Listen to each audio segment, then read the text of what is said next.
Welcome to Builders, the podcast for leaders who want to build great companies. I'm your host, Alex Snyder, strategic advisor to world-class builders. This podcast dives into the wild rides and personal transformations that come with pursuing big dreams and becoming a leader who builds incredible teams and companies. Each episode, I'm joined by a guest who helps deliver a fresh perspective designed to leave you feeling less lonely, more connected to innovative ideas, and inspired about growing your business your way. If you enjoy the show, don't forget to subscribe on your favorite channel, leave us a 5-star review, and share your favorite episode with a friend. The podcast is sponsored by Alex Snyder Advisory. If you are a business leader or executive team ready to take your leadership and company to the next level with a high-performing team, we'd love to see how we can rocket fuel your growth. Check out the show notes to book your free Builders Business Booster call, where you'll receive a strategic leadership audit and 3 concrete focus areas to mature and grow your business. All right. Thanks for tuning in. Let's build. Welcome, Charlie. Welcome, everyone who's joining us. Thank you. I'm so excited to have you on here and a little nervous. I've yet to have a guest who knows me as well or who has as much shared history as we do. Before we jump in, I just actually want to ask you, how shocked are you that I could even get this fancy streaming set up? Yeah, no, I'm surprised every week. You have some sort of weird Wi-Fi thing that just basically destroys all technology within a 10-foot radius. So the fact that you're streaming and you're podcasting now just blows my mind. It's very impressive. We had a really running joke about the irony of we ran a tech company together and tech hates me. So really, I just invited you on here to show you that I've grown. That's it. We're good. We're done. I'm sure we're doing rats. Okay, so no pressure introducing you. You are the incarnation of a serial entrepreneur. You are an extremely creative human with a touch of shiny object syndrome and a lot of energy. And you put that towards business, but also you're a comedy enthusiast. You have won multiple medals as a Brazilian JuiJitsu enthusiast at aficionado. You love kiteboarding and getting out and about. I would say your curiosity knows no bounds, and you really have a determination and a tenacity that's quite unparalleled. So I know your story pretty well. You're welcome. I know your story pretty well, but I think you tell it best. You're such a great storyteller. So I'm going to just ask you in this case to introduce yourself, give a bit of your story for those who are listening to get to know you before we dive into nitty gritty of the entrepreneur stuff. Sure. Thank you for that glowing introduction. Yes, I am a serial entrepreneur. I never thought of myself as that. But even when I was a kid, I would look at what my dad would do and I would read the business section of the newspaper, even though I was 8 and I had no idea what I was reading. And I thought, this is fun. Look at all these people doing things with businesses and numbers and moving things around and buying shares and thinking of ideas. And I thought it was always neat. So it was on my radar to do that of some sort. And I didn't really know what path my career would take when I moved to Toronto. I finished my MBA and moved to Toronto, mostly just to start something. And I felt like Toronto had a better ecosystem than where I was from in Vancouver. But I really didn't know what I wanted to do. And it happened organically. I had been hit by a taxi before when I left Vancouver. And they sent me all of $5,000 as a settlement. So I said, okay, great. I'm going to start a business with $5,000 because that's as much money as you need to start a business. Really? I could run with this. I was at a company called well.ca and I left there. They had basically split into 2 companies. When I had joined there, they had split into 2 companies. There was a tech and innovation side and there was a marketing and e-commerce side. And the tech and innovation side of the company that developed all their proprietary software and everything was very interesting to me. But they said, you're a marketer. You should go sell shampoo on the website. And I didn't want to do that per se. I wanted to work on the sort of more creative side. And I ended up leaving and starting Patio at the time with one of the UX designers from CA. So we started the company, and it was really just designing digital experiences. I was a marketing and strategy guy. He was a UX guy. We ended up taking on two more partners, short lived. One was a front end developer, one was a back end developer. And then we ended up taking on a graphic designer. So there was actually five of us right at the beginning of Patio. The reality of starting a small business like that is you have a lot of hope and a lot of dreams. And you just say, yeah, let's start a business and we'll design digital stuff. And that's where we were at. And then it just, you realize you need like a little more structure and direction and all that stuff. And my partners all dropped out like flies. And I was left by myself running what was Patio Interactive and trying to figure out what to do with it. And that was how it started. What was your Right. question again? I was just getting you to introduce yourself. Done a great job. We're right into the nitty gritty, which Okay. I love. How, so you, like you said, you started it, you had a little bit of cash, a lot of enthusiasm, a few partners that did not stick around. I know getting Patio off the ground was a wild ride. And then in the 6 years from founding to selling, there were a lot of pivots. So I'm wondering if maybe you can talk about how Patio became an XR for business company, and maybe actually just start by explaining what XR for business, extended reality, mean for those listening. Sure. Yeah. No. So I guess that was really the challenge for us as a service-based company, designing digital experiences. Not really sure. We had done some stuff on web, and I was had won some sort of award at when we were at Well for this building this app that could scan things and then add products to the app to buy, different sorts of CPG good. But we really didn't know what sort of brand or angle the company was going to take. I had won or I had come to third place in a startup weekend, which is like a case competition for aspiring entrepreneurs. They enter on Friday, you get a concept, and then you have to pitch a business idea on the Sunday. We had come in third place, and I got free office space at a co-working space, which is now a Dollarama, called MakeWorks. And so I just went there and I said, I'm starting my business and I have a free office and it's better than my basement apartment. And there was another company in there called Make Lab, and they did 3D printing, and they had a couple interns that were smart guys, and they were still in university, and they were really techie.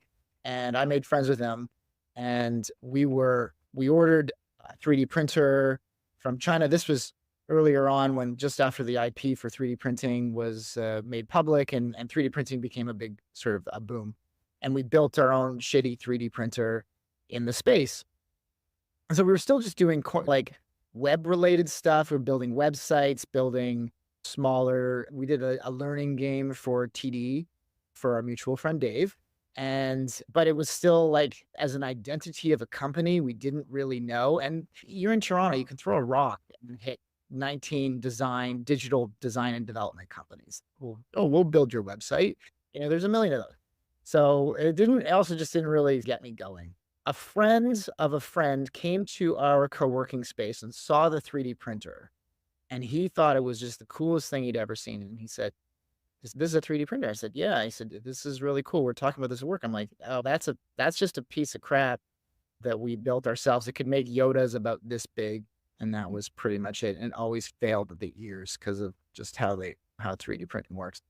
So it made really sad looking Yoda. Yoda. Sad Yoda. The sad Yoda. And exactly, that's all it did. And he said, I work for PwC, PricewaterhouseCoopers, the large financial services auditing big four company. I know you're familiar with those types of companies. And he said, I work for the innovation team at PwC, and we have 8 disruptors that we are looking at to help our clients understand how this could change their businesses, change their financials. Obviously, it was very bottom line, top line, balance sheet focused, because they are an accounting company. So they had the 8 disruptors: virtual reality, augmented reality, 3D printing, blockchain, big data, green tech, drones, and I can never remember the last one. But that was what they were really interested in. But of course, they were an accounting company and they didn't know much about it.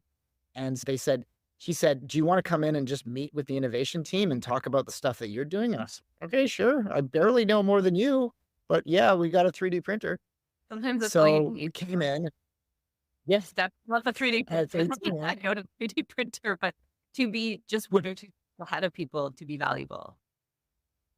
Yeah, it's just high school teachers. They don't have to know everything. They just have to be like one chapter ahead of their students.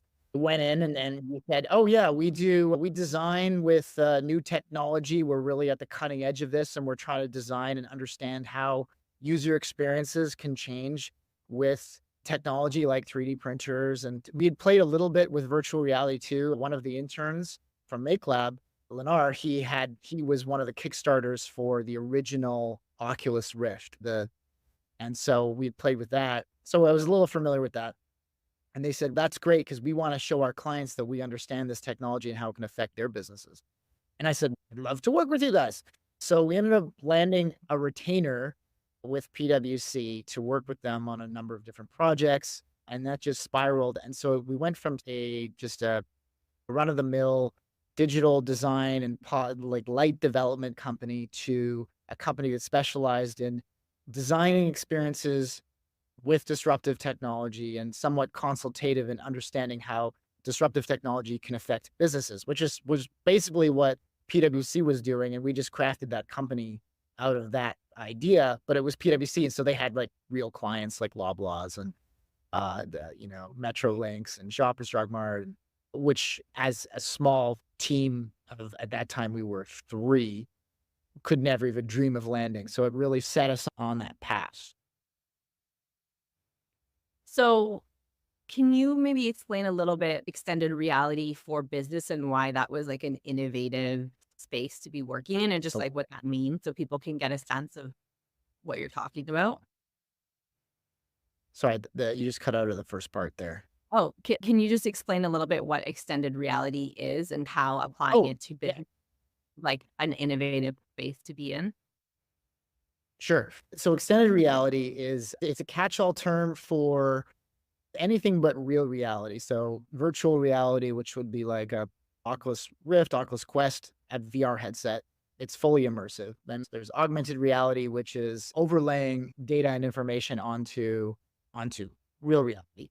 And then there's mixed reality, and there's basically taking if real reality bores you, there's extended reality, which covers pretty much everything else. We did things like projection mapping in experiences, interactive projection mapping. If you've ever seen projection mapping on a building, that would be a type of extended reality as well too. And we evolved. It was really a growing technology while Patio was growing, and we learned how it could be applied to different things. So extended reality, XR is the term we use, but then when Apple came out with their XR phone, it screwed up our SEO big time. But that's still a term at least in the industry that we use.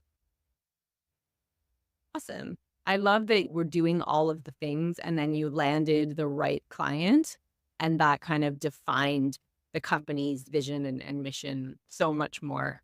I think it actually reminds me of we had last season, Kirsten, and she said you can't go wrong if it's in the voice of the customer and like really like about listening to your customers and building with them. And it sounds like that's really what you did with PwC and really created that platform. And I think that's so exciting, especially when you're in a more innovative space. I love that. Listening to the Yeah, market, I think especially. you're absolutely right. No, go ahead. Oh, sorry. There's a bit of a lag, but yeah, you're absolutely right. It just so happened that we were really passionate about this cool, nerdy tech. And then a customer said, "Oh, we're trying to solve problems with this cool, nerdy tech." So I think it is very much they were our customer. We didn't even know they were our customer. We didn't even know this was a business that was viable. But it was as soon as they said that, we really jumped and ran with it. And they were our biggest client for a number of years. Yeah, I remember even my time with you, they were. And I think it speaks to something, especially in like service and even product. They always say like the most successful entrepreneurs fall in love with a problem and then solve for it, as opposed to building a product and trying to find a problem for it. And I think that's like really a great way to build companies where you almost build with your customers. You go out and you're like, this is such an issue. Let me like find someone who really needs help and I'm going to help them. And then once I've found and crafted that first iteration, how can I then standardize this as a service or productize it into a product and really build and grow that way? And that also allows you to pave the way with paid work, right? Because Patio was bootstrapped. We never took on external investment. Obviously, you put a lot in to get it through some of the growing pains, but quite unusual for a company that makes it to the 6-year mark or that makes it to even like an exit. Mm-hmm. Yeah, but that $5,000 went a long way. Thank God for tax. Right. Yeah. So No, you're right. Sorry. It is very much back and forth in terms of validation. We accidentally validated this need just by having a 3D printer in the space and then having somebody there. It wasn't like we were going out to validate that, but then we just listened and crafted our brand and our positioning because of that. So it was a validation back and forth. And I think it's a great example of follow your passion and be open. And when the serendipitous things happen, like you'll see them, you'll recognize them, right? Because by following the passion, by thinking about the things or having something that you're working on in the space, even if it is just a Stat Yoda 3D printer, you're showcasing what you're interested in and it creates those places for people to hook in, right? If you never you actually want to be doing, if you don't talk about it, then people are not necessarily out there talking about it either. And it's two closed doors right across the hall from each other that just like never open and showcase that actually they should be connecting through that hallway to create something bigger. Definitely. XR, you talked about it a little bit. You're basically gaming level tech being applied into business forums. And it's a tech that was evolving very quickly and still is to this day with, I think, a lot of unknowns, a lot of excitement, but not necessarily like comprehension. So what are some of the challenges and opportunities of working with a nascent technology like extended reality? Yeah. What we learned with PwC and with just in general, when I first tried virtual reality, it was like a Jurassic Park style thing, and you were in a nest in a pterodactyl's nest and then there was a giant T-Rex walking by. But it's fully immersive and your mind you're sitting there in an office and you're playing this and your mind is saying, no, there's a T-Rex about to bite your head off. And no matter how much you say, no, it's fine. I'm just watching a screen. It's so immersive that part of you thinks that you're about to die. And in fact, with that same experience, we had somebody at a demo at Facebook run straight into a TV. And that's when we remembered we had to sign waivers. So as we were playing with the tech, we were very much interested in the utility behind. I'm thinking, okay, this is very cool, but how can this actually solve business challenges? And I think a company like PwC or whoever, they like that too. But there was a second side to extended reality, which was, it was just cool as shit. Yeah. So there was for lack of a better term, and I've already sworn twice on your podcast, I apologize. Oh, it rated for adult, that's fine. Okay, cool. It was fluffy. So it was such a cool experience. And PwC and a bunch of other clients saw it. They're like, we love this stuff. It's just fun. We want to show everybody how much fun this is. And we said, yeah, it is fun. We can actually solve business challenges too. And they're like, yeah, we want to do that too. But for now, can you just come and host this we're going to have an office party and we want people to do VR painting. As we're growing, we're like, yeah, I love, for sure, if the check clears. So I think that was a blessing and a curse because there was such an amazing novelty to extended reality that as a company, I really feel in all technology, I think this is very important, especially when you think of things like crypto and NFTs and whatnot, is like, where is the actual utility coming from this? And with extended reality, there are so many great use cases for how you can use this from a utilitarian perspective. It's also super cool.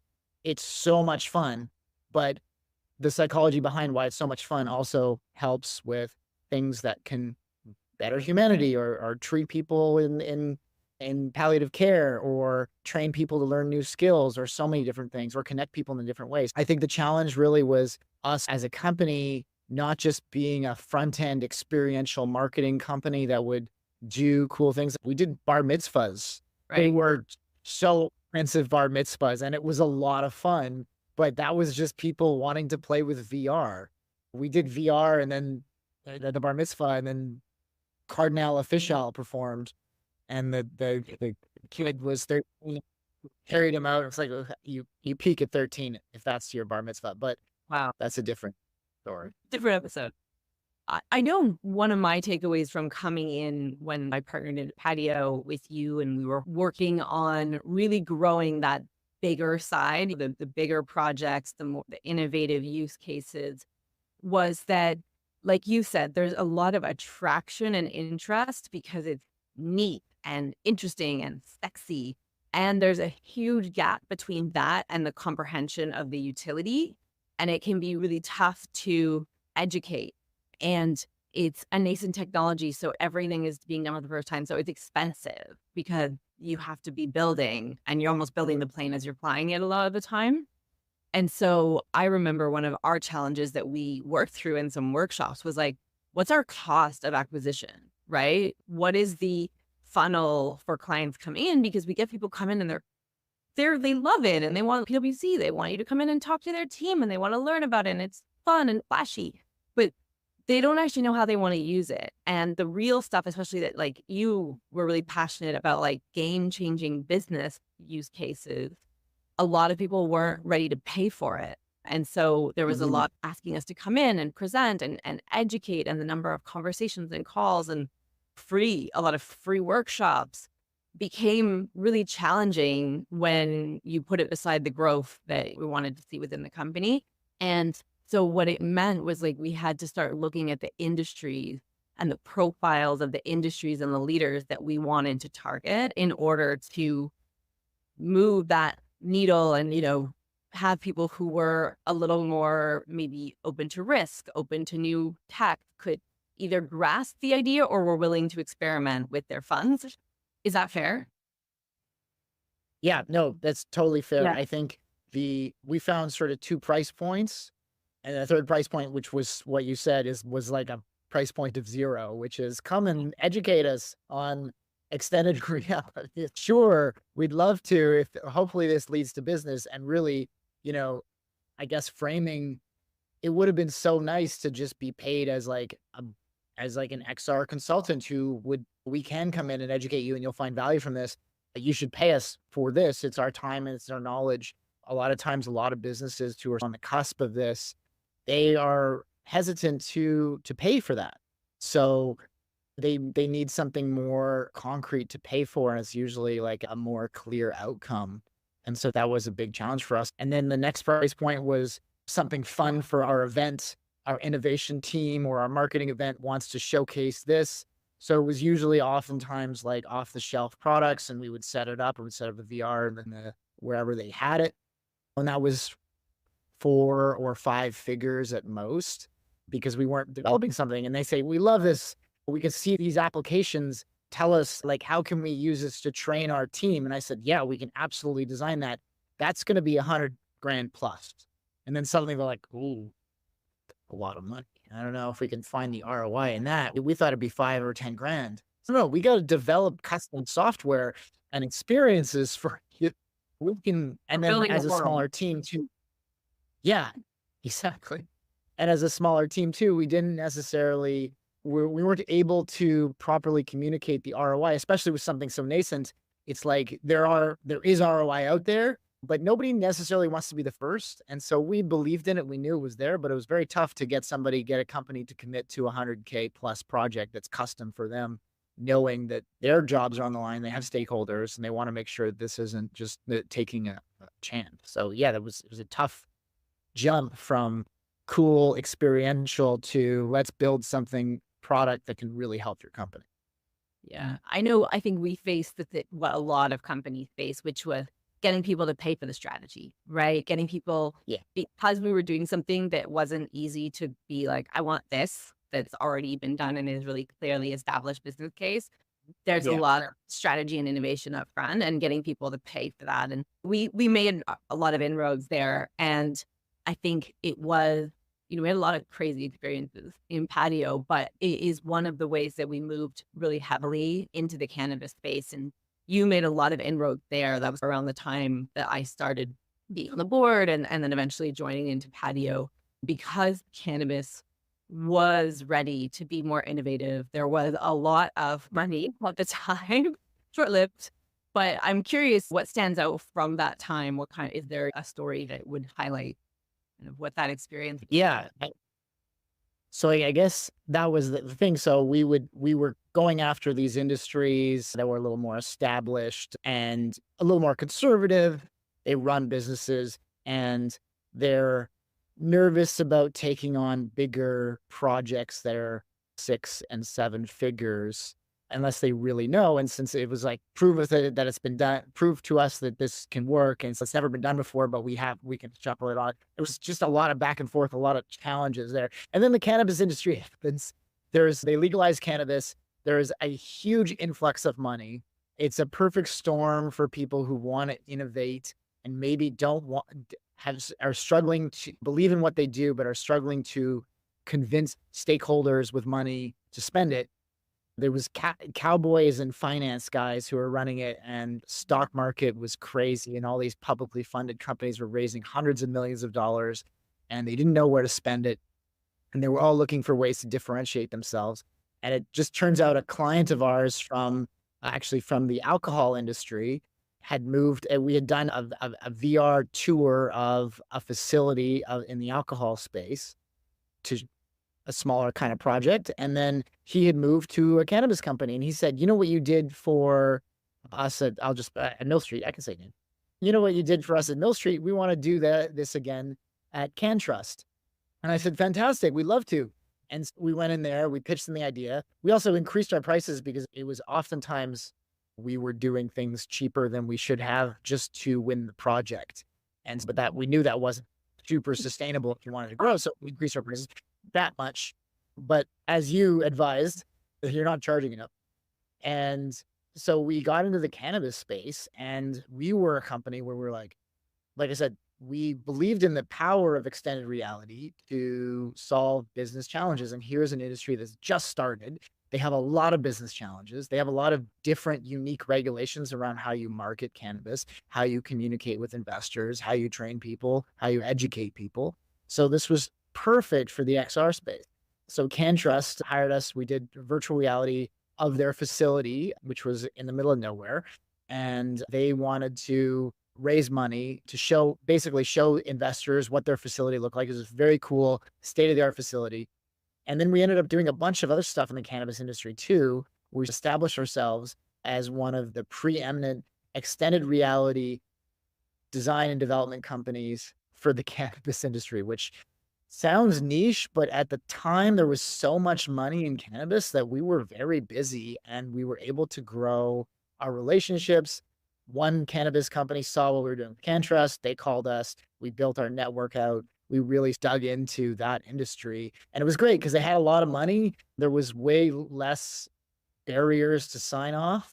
We would pitch them the concept. Yes. Fast and loose, lots of money. It's every sort of tech innovator's dream. As a designer, you just want to be able to do things without having to worry about nickel and diming and see the possibilities. So we did augmented reality bud tenders you would scan a product and a bud tender would pop up and talk to you. And we built 3D models of the buds and we built sales tools for the salespeople and also education tools for doctors to really understand because it was so new. We were talking about terpenes. I learned so much about cannabis, the science behind it. It became a real business. And so we really blew up and were able to do a lot of really interesting, forward-thinking somewhat experimental things, but we were able to get a lot of really good results. I remember the head of marketing for Cantros calling me and saying, this was the best investment we ever made. You did the VR of our facility. We took the VR headset to investor relations meetings. We were able to raise $200 million and it was a hit of every investment meeting because these investors who had a lot of money didn't want to go to the middle of nowhere to inspect the facility, but they could see it all in the headset. And they saw it. Yes. Oh, not another PowerPoint. And so they loved it. And they said they got their checkbooks out afterwards. So there was a great case of measurable ROI from the work that we did. And that felt so good to me, just believing in the power of the technology and then being able to do something that was fairly measurable. And hey, yeah, look, we won hearts and minds. We pitched this idea. It worked. And that made a difference. Yeah, and I think cannabis was, I highlighted it as this Wild West opportunity that was in a bit of a gold rush, but it was a really interesting industry because it had a lot of challenges and it had a lot of unknowns as well. So there was evolving regulation. This is a stigmatized product, but also a heavily regulated product. And it's also perishable. So nobody really understands it. Nobody really understands legal recreational industry on a industrial scale. So you're going all over the world trying to explain pharma grade production and that this is science and this isn't a grow up that in someone's backyard. And then you're also trying to take a product around and tell people and educate, but it's perishable. So like it doesn't travel well and it's right. And it's a controlled substance. So you can't just hand out samples and be like the way you would with so many other products, honestly, including pharma. It's crazy. We were in this place where there was a lot of excitement, but there was a lot of obstacles. And so the technology that we were using that you and the team had been honing and learning about for years was just so well positioned to help people experience something that was very restricted. So it was like a really interesting, like heart synchronous or serendipitous kind of meeting. One of the of patio was thrive in disruption. So I love that term. It related, I think, both to how we wanted to operate and also what we wanted to deliver for our clients. And it's a concept that comes from the book Anti-Fragile. If anyone's listening to this, Anti-Fragile, Things That Gain from Disorder by Nassim Nicholas Taleb. Interesting book, heavy book. Make sure you're like in the right headspace to listen to it. Why did you love this concept so much? Because you were really enamored with this when we started collaborating on Patio. And how do you think that we brought it to life? Yeah. So I read the book. I love the concept that the opposite of fragile is not strong, because fragile means that if there's unforeseen circumstances,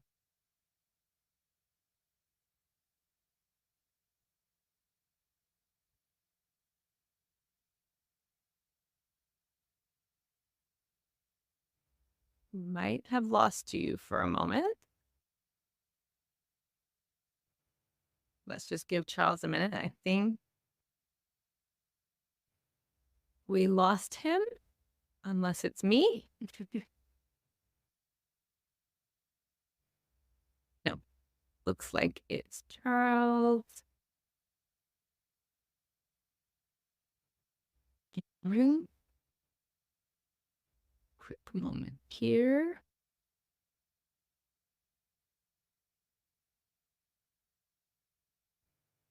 Bear with us if you're listening.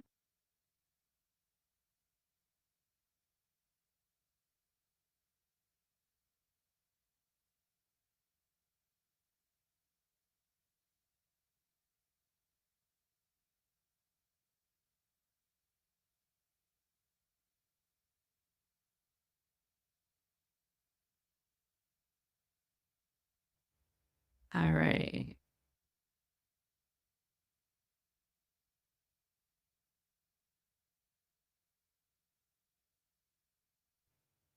The joy of lives. And oh, it was just getting good too. I know, just rolling. This video calls completely conked out on me. Okay. Sorry about that. Oh, Anti-fragility. Anti-fragile. Yeah. Yeah. Okay. So I loved the concept. I loved the idea of basically being nimble enough to capitalize on unforeseen or randomized inputs. When I built the company, I thought about how we could be nimble. As a startup, you want to be nimble anyways. And I think it came from the idea that when I first started Patio, I really didn't know what we wanted to be. So I did know that as we grew, I would find what really made sense. And then I'd be like, okay, if we find what would make sense, we better be able to jump on this. The PwC meeting, we jumped on it. We evolved the company. It did make sense. We had our own criteria about what was important to us. I loved that side of things. It wasn't like I was selling my soul. I was just matching what I wanted to do with what the market was demanding with disruptive technology. And cannabis came along, it was the same thing. So we really were able to capitalize on that. And I think anti-fragility from a leadership perspective touches on a number of different levels. It touches on who you hire, why you hire them, why are they at your company, what do they love doing, communication to your staff. Because as well too, chasing shiny objects, which I know this is the other side that you have pointed out, because it's not, you don't want to just be like, oh, that's cool, we should jump into that. You need to be grounded in some respect, but with communicating with your team, that a level of transparency. One of the things that was when we grew Patio was I was very transparent to my team about my thought process. And I was also open to having a meritocracy of ideas and a sounding board, because the one thing you realize as a leader is that you don't know everything. And the day you think everything is probably the day that you're going to do something really dumb. It was really important that I surrounded myself with people who would disagree with me all the time or had a different view. I make my decisions based on hope, and a lot of people make their decisions based on fear, and both are equally valid. So when you have a meeting, you need to think about what could go right and also what could go wrong. And then hopefully you meet in the middle and everybody is satisfied with the directions. You're getting into cannabis. It's a very interesting space. There's still a stigma around this. Do we want to market this? Can we market this? Do we want to tell people, do we want to tell PwC, who's very traditional, oh, we also do a ton of work in the cannabis space? This is a concern. I think there's a lot to think about when you think about anti-fragility and a company and how you can grow there. And it's still fascinating. I'm still learning about how it can be done in different ways. And I think ultimately, actually, one of the things we learned as well, back to CanTrust, because I think some of your viewers will know the story there. They became one of our biggest clients. They absolutely love the stuff they've done. We had helped them raise several $100 million for investors with the work that we did. And then one day I'm meeting with another client and he had a TV on in the background. And on it was like the news channel, the business news channel. And it said, CanTrust facilities rated by the FDA. I think it was the FDA. And I was just watching it. I was trying to pay attention to the client. It's bad enough that there's a TV in the background because how easily I could. I remember and then I had that we were in CanTrust rated. I was like, oh no, this isn't good. Because I think one of the tenets of anti-fragility is don't put all your eggs in one basket, because that can come back to haunt you. And apparently they had unlicensed grow rooms and they got in big trouble from trouble on this.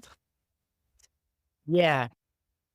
And that was really bad. It's all in the news now. And basically I knew that meant big ramifications because they were one of our core clients. And as a small company, you rely on there's like the smaller companies that you do innovative stuff with, but then there's a few bigger companies that you have established relationships with. You continuously do work with them. And we had a number of ongoing projects. They were one of our recurring revenue clients. Rely on them for our ongoing operations to fund some of the more fun and fancy things. So that was not good. And sure enough, a few days later, I had a call from my point of contact from the head of marketing at CanTrust, and he said, hey, I guess you've seen the news. I say, yeah. So what does this mean for our projects moving forward and our accounts receivable? And he said, "We're going to pay you for all the work you've done so far, but we need to cancel all of our projects right now because we are going into a different mode of the company. And unfortunately, that means we have to cancel all of our projects moving forward."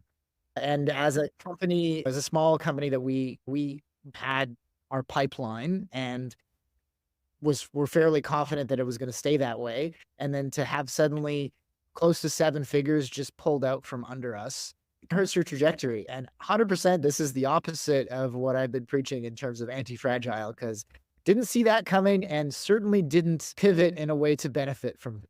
I will say devil's advocate, there had been a lot of expansion happening. The challenge was a lot of it was into cannabis and equally unstable companies. So I remember that time pretty well. It felt like when you're learning to surf and you're trying to get out to actually surf the wave and you just keep getting hit by a wave, you can't actually get out, you catch it. Like that was that 4-month stretch for us where it was just like the hits keep coming.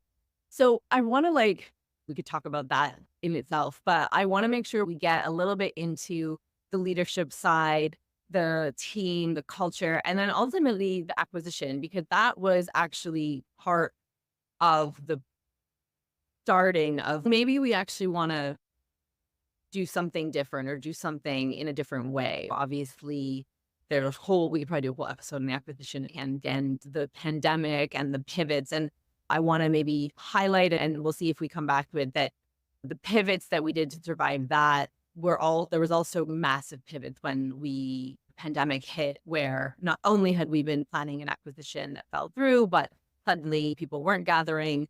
Putting a VR headset on your face was an absolute fuck no for 99% of people. So there's a lot of stories of the pivot. And so while you say the opposite of anti-fragile, I do think that Patio really was an incredible example of the ability to roll with the difficulty and jump on the opportunity throughout our time.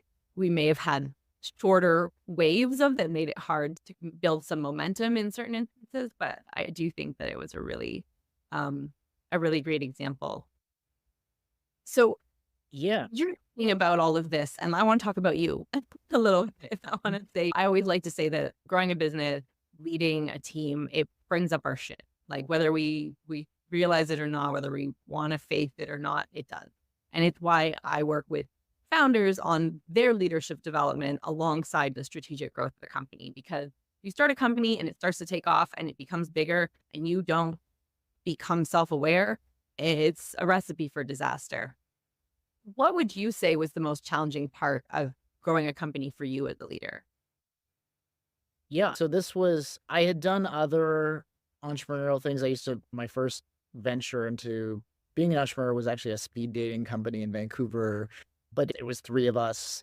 We had limited growth. This was pre online dating, pre Tinder and Hinge and whatnot. It was a singles and socials event, which is another podcast possibly. But I think you, as an entrepreneur, you think like you have your passions, you have your idea, and you can drive it forward in a certain way, but I think the realities of leadership, there's only so much you can learn in a David Lank class in McGill, the MBA program, without being thrust into it and really learning trial by fire and being a leader and having a team that depends on you, that wants your leadership, that wants your direction in certain ways. And then also just understanding why you get up in the morning and what you're good at and what you're not good at and what you need to do to make the company survive. It's every day is a test in humility, and you could get some successes and think everything. And that's not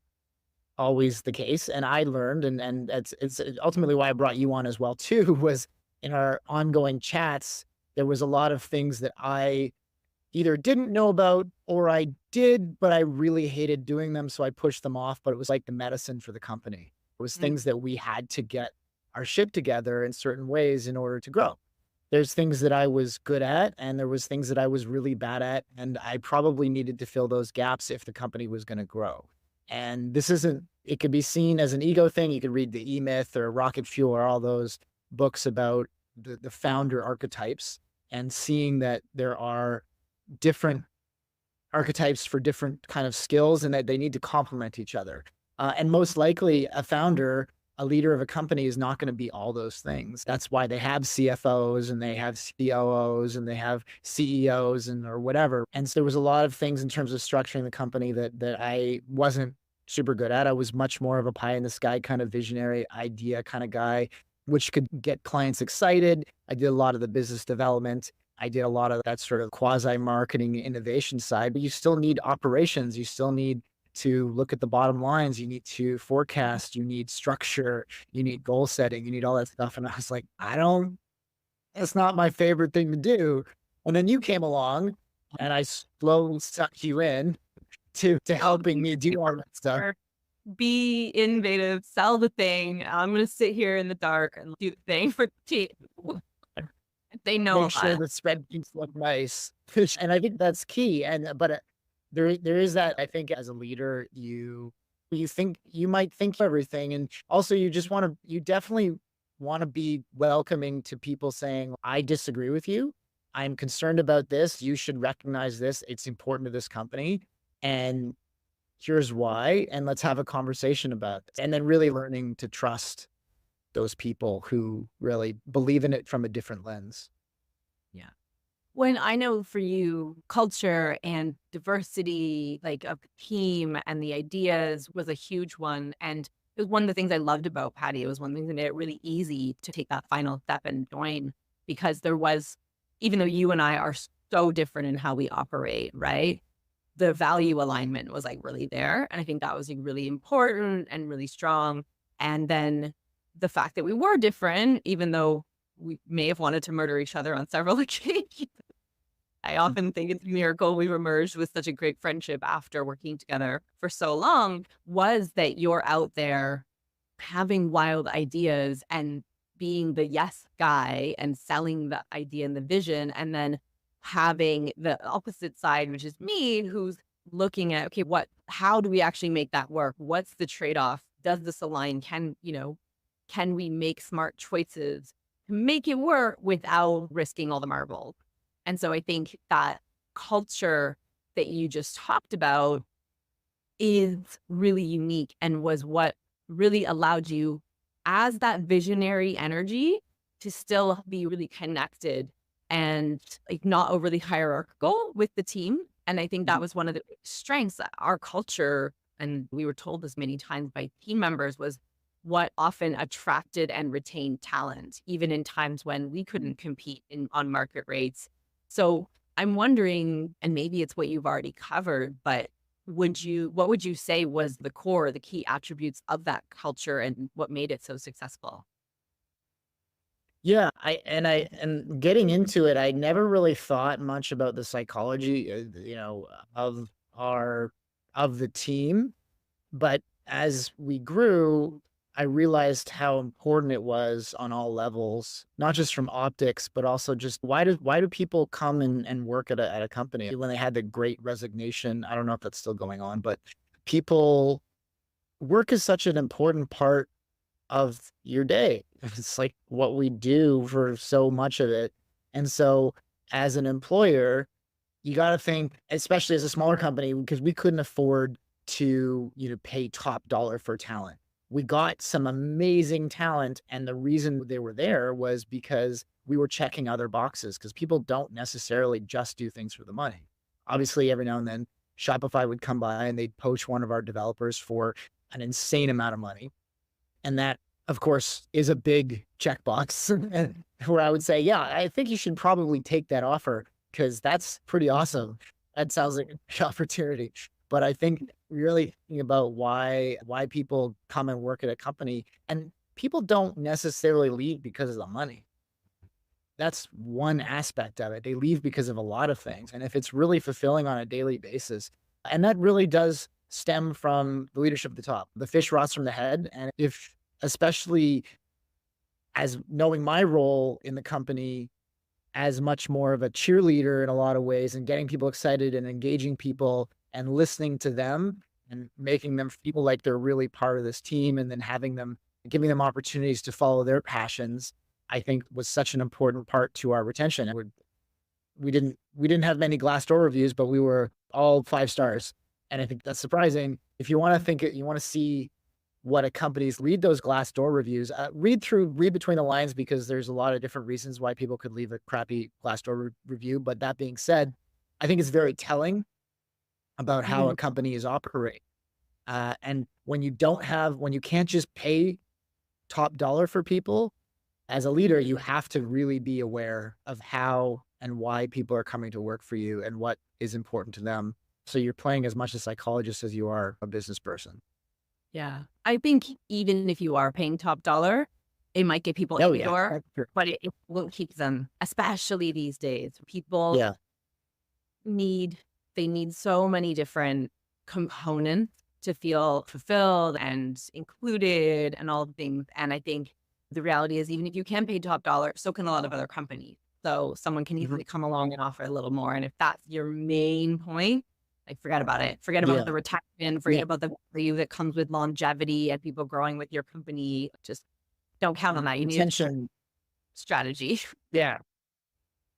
Cost of retention or losing an employee, especially in a company like ours, which was small. If we had 10 people and somebody quits, you basically have lost 10% of your workforce with 2 weeks notice.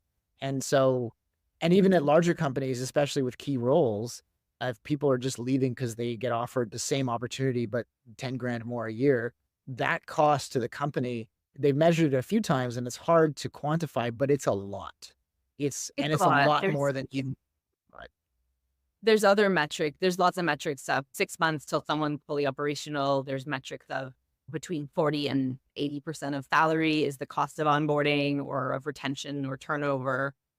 There's so many different ways, but like all of them is, if you have good employees, figure out how to keep them, figure out how to grow them. If you don't have good Right. employees, that's a whole other conversation, because growth of company, you do have changing needs and different profiles, but that's another episode. I want to be mindful of time, but I do think that we cannot have this conversation without talking about the acquisition, because it's every founder's dream to sell their company for so much money. What brought you slash us to the point of acquisition? It was a number of things, and I guess being in the tech world, first thing is that I wanted to use the design and the services side to be a springboard to develop scalable products. We had looked into building some. We had a lot of momentum in the cannabis space for some scalable products. The Cantress thing was a kick in the stomach, but the I think the challenge was really for us is balancing the services and actually committing enough resources and time and energy to scalable products. And it was quite the roller coaster. I guess I eventually came to the conclusion that as a service-based company, we had plateaued where we were doing the same stuff and we were growing, but it was heavy on people. It wasn't super scalable. And a lot of it was not evolving the same way we had the same momentum as we had earlier in the company's growth. So it's came to a point where I'm like, can I get access to bigger, more interesting opportunities or change something in the company in a way that we can make it more interesting? The company, you said it before, was an extension of my childhood with the kind of wacky stuff we did. But then it got to the point where we weren't actually didn't feel that wacky anymore. It didn't feel fresh. And then you start thinking about what can you do? And we ended up thinking about how to position the company.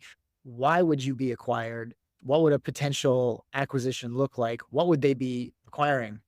Was it IP? Is it people? Is it clients? Is it processes? I think when you have a company and you're thinking about an exit, these are the things that you should really go down the list. And also what you think you're being acquired for is not necessarily what the acquirer is valuing. And then it's about that conversation of, we also have this. Is this a value to you? Sometimes you can convince them and sometimes you can't. So I think for us, it was a really wanting a change to open up different opportunities and do something that I love to do in a different way, more than it was about like a successful exit. Ultimately, uh, service-based company, right? So we're not that scalable. So there was value, at least we thought there was Yeah. value, right? I remember But the it's not Trump. conversations. I think what we ended up fault landing on was what we need to go where we want is not necessarily accessible without taking on a round of investment. So we could either look at a round of investment in a not super scalable service-based company where multiples aren't great. So you probably have to give up a lot. Or we could look at ways to become part of a bigger ecosystem. And one of those was through acquisition. And so we just started having those conversations. But I think what you were getting into is really interesting. What are some of the biggest lessons you learned from going through that process? Or maybe just what do you wish you'd known before going into the acquisition process? A lot of lessons. You don't really do that every day. And so it is, again, another sort of trial by fire. We had a culture of transparency with the team. And if we were going to get acquired, if you work for a company and the CEO is actively looking to get an acquisition, that sits in your head. And if you have a culture of transparency, then you have to own that. You got to have conversations with your team about what you're doing, why you're doing it, and see where that goes. I think it made some people uneasy. They were worried about the culture. They were worried about their futures. We were a boutique team. We were up to 13 people, and they were wondering about how that would change during an acquisition. So there was a lot of conversations, a lot of like hearts and minds talking to them about how this could change. And plus also too, it's like acquisitions take a lot longer. I think in our case, it took a lot longer than it probably should have, but also just what I've learned as well too, is that it's like getting construction done on your home. Like you always expect a timeline and then it's, oh no, there's one reason or another that's going to take way longer. So of course you tell that to your team, you say, hey, like we're working on this acquisition, or like we found somebody who is interested, we're going through due diligence. But then it's, oh, they expect the acquisition in a month. And then it turns out it takes 6 months. And then it's like the staff are like, why are you playing with our emotions like this? Because our acquisition would be a big deal. And it was a big deal to us as well, too. We were then taking time away from running the business to do the acquisition. So you only have so many hours a day.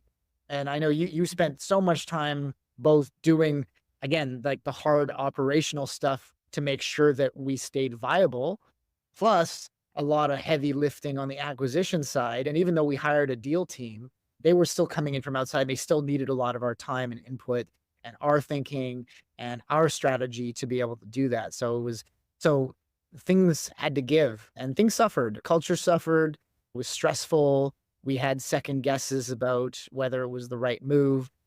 It's a big deal. You sell something that you've spent 7 years of your life building. Is this the right move?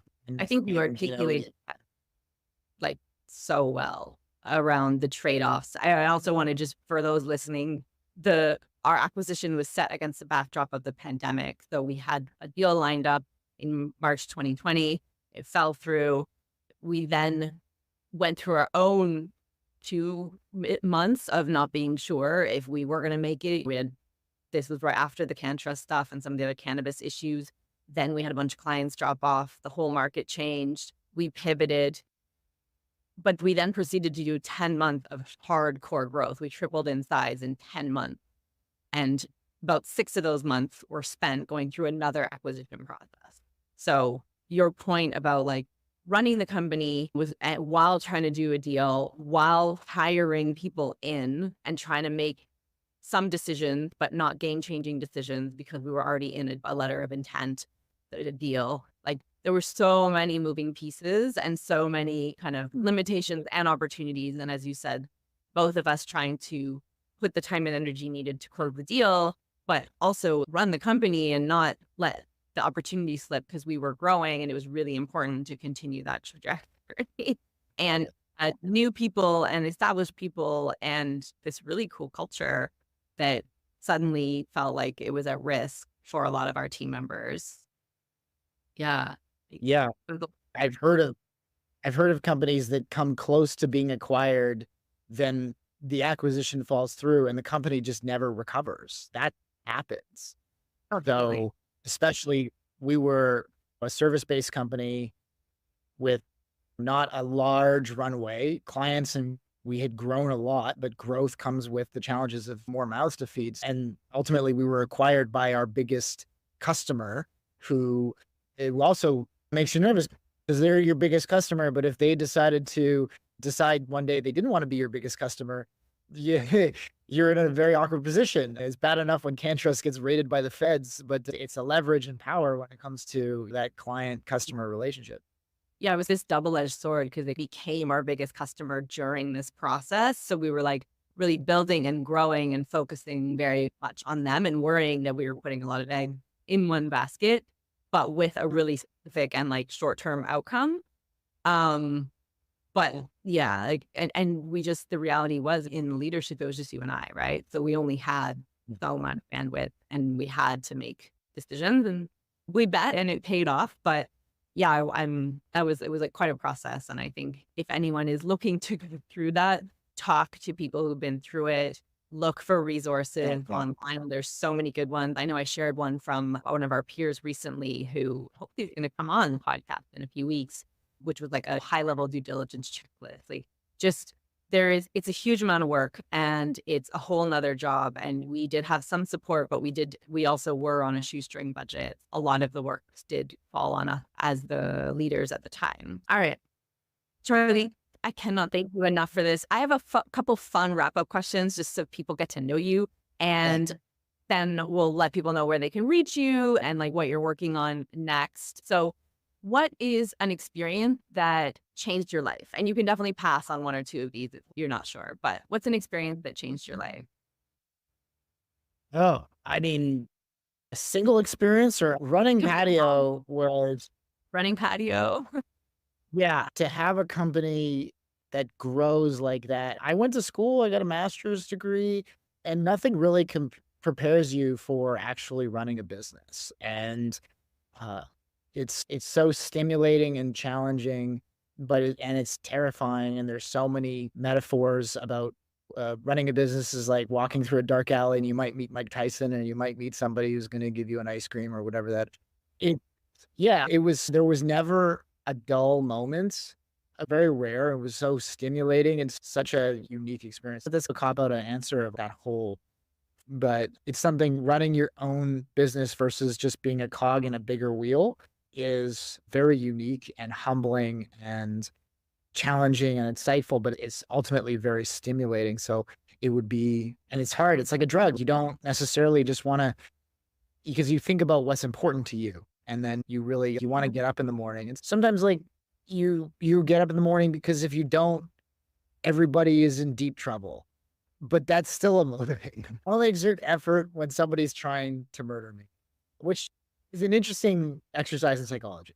So Yeah, absolutely. What's the best question you've been asked? I guess the question I get asked a lot is like, what's next for you? And I honestly, I'm still like, you have a lot of momentum in something and you're still figuring out, okay, had the exit, handcuffs ended, left the company. I just did what I wanted to do from when I was 8 years old. And now I'm like, okay, I should have probably thought about a longer, like when I was 8, to think that 30 years later, like that seemed like I'd be ancient then. And I'm like, oh, I should have had a longer runway because I'm now, now it's very much an introspective time where I'm figuring out what's important to me and still staying very busy with a number of projects, but also being very mindful of how I spend my day and how I do that. So I wouldn't say that's my favorite question, but it's something that I have to ask myself a lot. Yeah. What's next for you and why are you doing that? Yeah. That's awesome.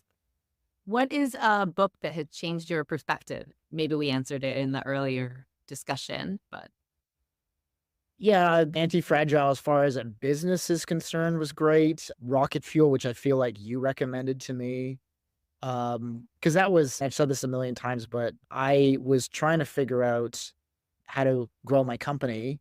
And I think in talking to you and understanding sort of the core concepts of rocket fuel or the E-Myth or traction, they all are similar books. They talked about who you are as a person. And I never really thought about that in a lot of ways. So I guess Anti-Fragile was starting the company and really not knowing what I wanted to do, but then learning about how Rocket Fuel or any of those books that you recommended really changed my perspective on leadership and running a company. So I now think about leadership in a much different way than I did before, because to think that a leader is everything is just not true.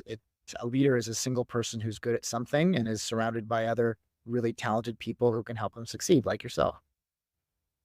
Thank you. All right, last question. If you could go to any concert tomorrow, touring or not, dead or alive, what would it be? Not going to say Taylor Swift. No, say Taylor. You can say Taylor Swift. Yeah, good question. I'd love to see the Beatles, but I'd probably more lean towards Zeppelin, just because I think it'd be a killer concert.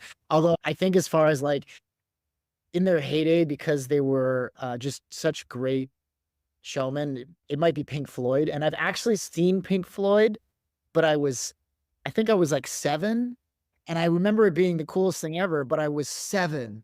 So I just wish I was a little bit older to appreciate them better. So, and back when they had all the inflatables and like Pink Floyd, they used to be architects, and they designed their theater experience, their show like architects, and it was really unique. So it might be Pink Floyd.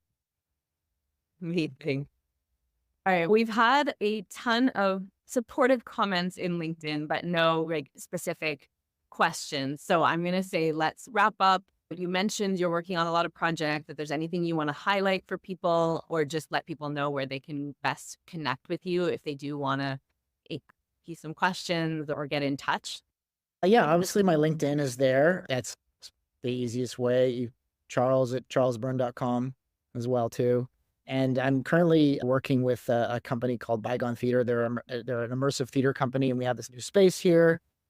If you're wondering why there's wacky words we're doing some brainstorming for a new experience. And so you can check out the Bygone Theater, probably on Instagram or whatever. And we have a new space at Adelaide and Spadina in downtown Toronto. It's an event and theater space, and we're going to have programming of all sorts here. So we just had a Nuit Blanche event, and we're going to have Halloween party, and we're also doing workshops.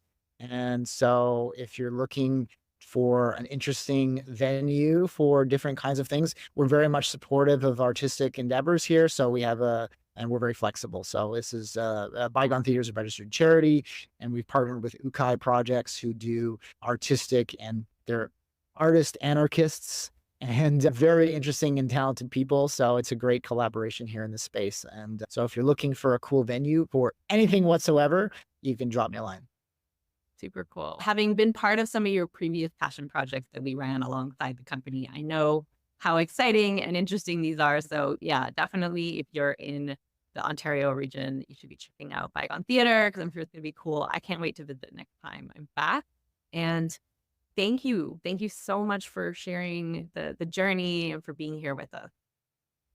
Thanks for having me. Thanks for tuning in. Our goal is to create connections and inspire conversations about building great companies. So please subscribe, rate, review, and share this podcast with your network. Sharing is caring.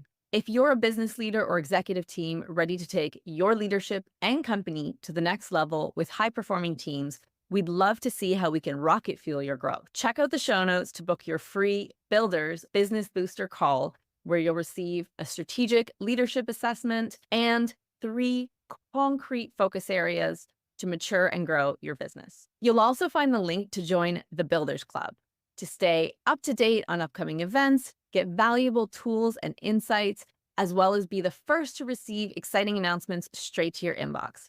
No spam, I promise. You'll also find my website, alexsnyder.com, and all the places to peep my creds, hear what clients have to say, and see if I went to the gym today. And one final note, this podcast is not intended to be legal, tax, or other professional advice. Thanks for joining. We'll catch you on the flip side.